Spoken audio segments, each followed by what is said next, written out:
Activists and rights advocates are demanding the release of the farmers, students, and the farmers' rights advocates in Tinang, Concepcion, Tarlac.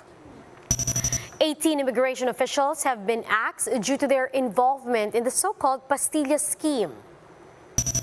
Outgoing Surigao del Sur Representative Prospero Pichay has been sentenced to up to 30 years imprisonment over graft charges.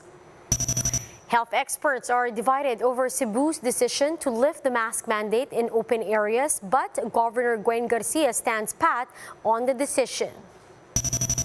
And yet another fatal mass shooting incident took place in the United States, this time in Maryland.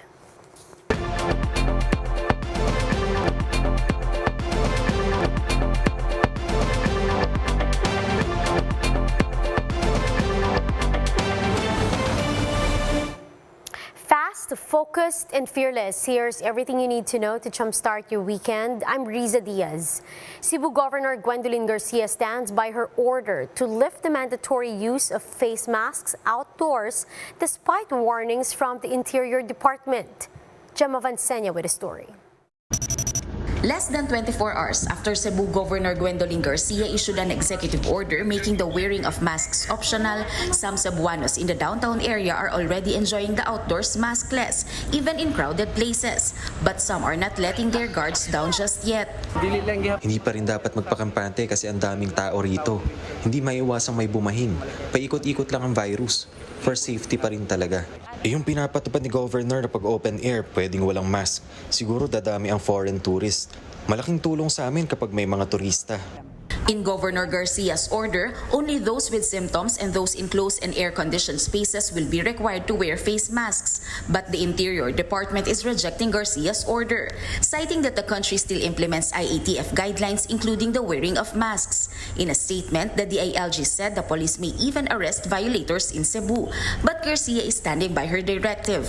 Self-anointed authorities enjoyed such dictatorial tendencies will finally realize that people are sick and tired of all of these restrictions that have reached a point of ridiculousness and idiocy.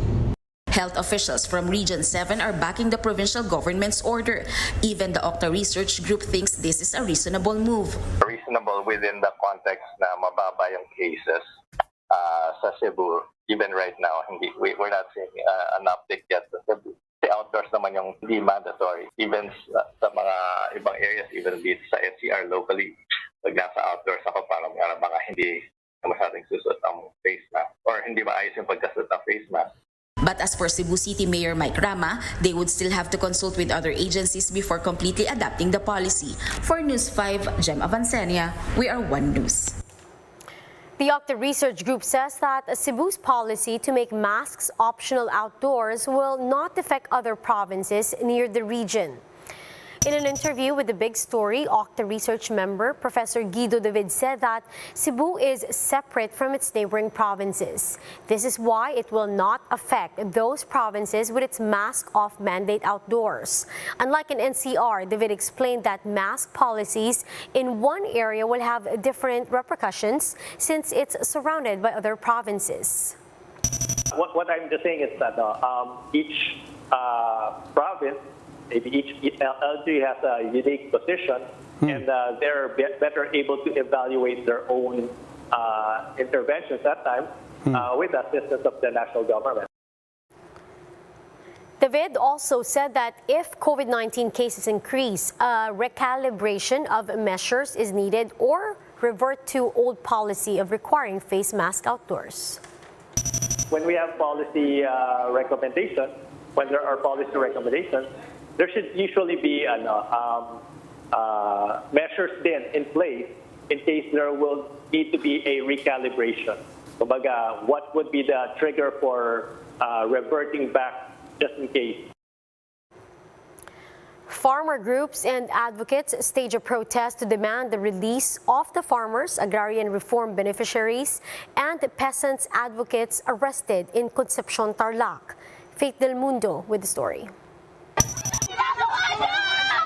Protesters demanded the release of the 87 illegally arrested farmers and supporters who are now dubbed the Tinang 87. This comes after the police arrested them on Thursday while doing cultivation work in a disputed 2-hectare land at Barangay Tinang, Concepcion, Tarlac.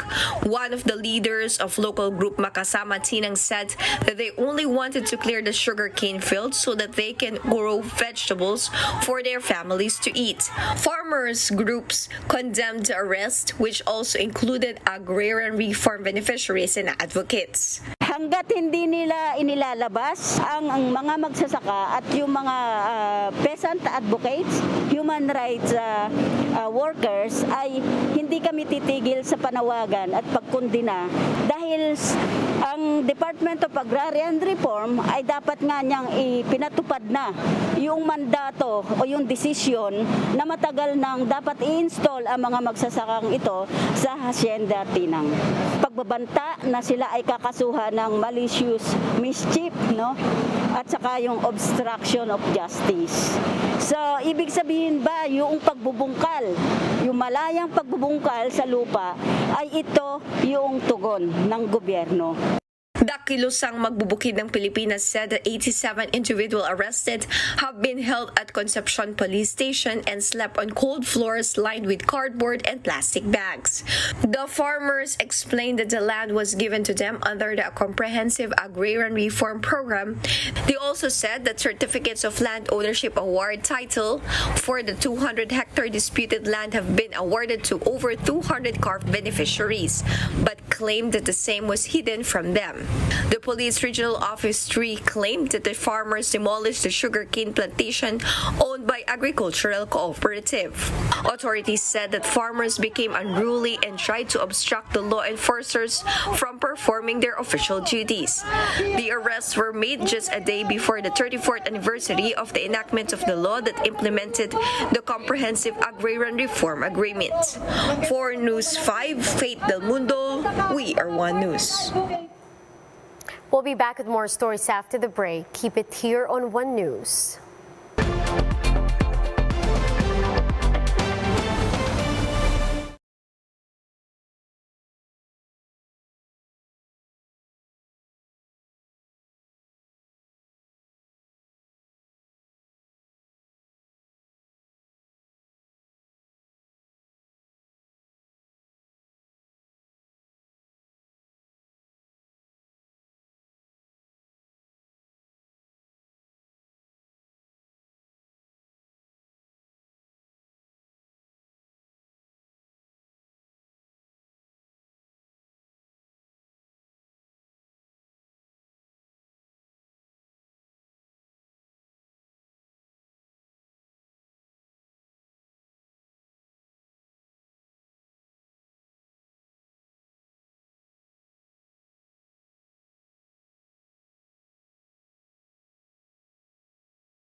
Formalities.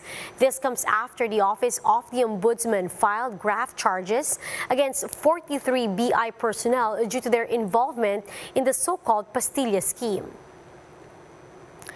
Sandigan Bayan has sentenced outgoing Surigao del Sur Representative Prospero Pichay Jr. to up to 30 years imprisonment. This over the alleged anomalous acquisition of a local thrift bank during his term as chairman of the Local Water Utilities Administration. The anti-graft court found Pichay guilty of 3 counts of graft. Now, aside from jail time, the court also ordered the perpetual disqualification of Pichay and his deputy administrator at the LWUA from holding public office. However, Pichay said that prosecutors failed to prove his guilt beyond reasonable doubt before the Sandigan Bayan.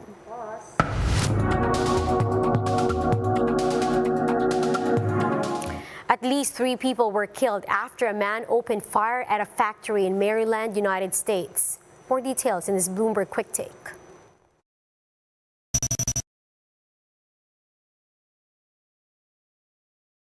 Today at approximately 2:30 p.m., the Washington County Sheriff's Office responded to Columbia Machine, Inc., which is located at 12912 Bickle Road, Smithsburg, Maryland, for reports of an active shooter. Units immediately responded and located 4 victims, 3 of which were deceased at the scene, and 1 who was critically injured and transported. The suspect fled the scene prior to law enforcement's arrival. The description was quickly released to the additional responding units, and the vehicle was encountered by a Maryland State Police trooper. And that encounter happened in the area of Mapleville Road and Mount Etna Road.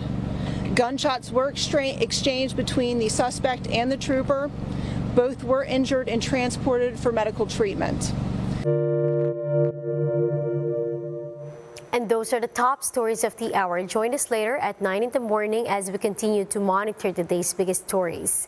You can also catch One News on Signal Play app. Register for a free account now, www.signalplay.com, and stream One News live anytime, anywhere. I'm Riza Diaz. Mask on, wash hands, and stay safe, Philippines. We are One News.